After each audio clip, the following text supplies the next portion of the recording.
Are you tired of relying on traditional heating methods to stay warm? In today's video, I'm going to show you how I stay warm off the grid by chopping wood in the wilderness. It's an age-old technique that not only keeps me cozy, but also allows me to connect with nature. Now, the first step in this process is finding the perfect spot to chop wood. Look for an area that's free from hazards and where fallen trees are abundant. It's important to respect the environment and only harvest dead or fallen wood. Once you've found your spot, it's time to get to work. Grab your trusty axe and start swinging.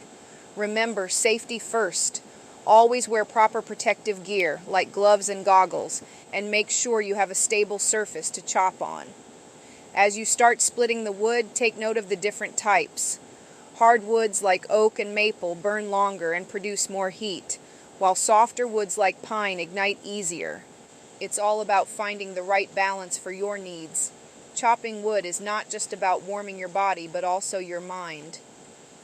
There's something incredibly satisfying about being in sync with nature, feeling the raw power of each swing.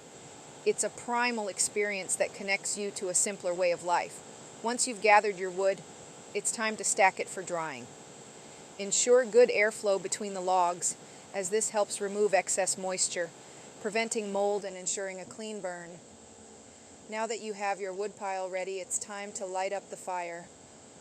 Arrange the wood in a safe and efficient manner, allowing for proper airflow. And just like that, you're rewarded with the crackling sound and the comforting warmth of your off-grid fire. So the next time you're looking for a sustainable and elemental way to stay warm, consider chopping wood in the wilderness. Not only will you keep the cold at bay, but you'll also find a deeper connection with nature and yourself. Thanks for watching. Don't forget to subscribe to our channel for more off-grid survival tips and tricks.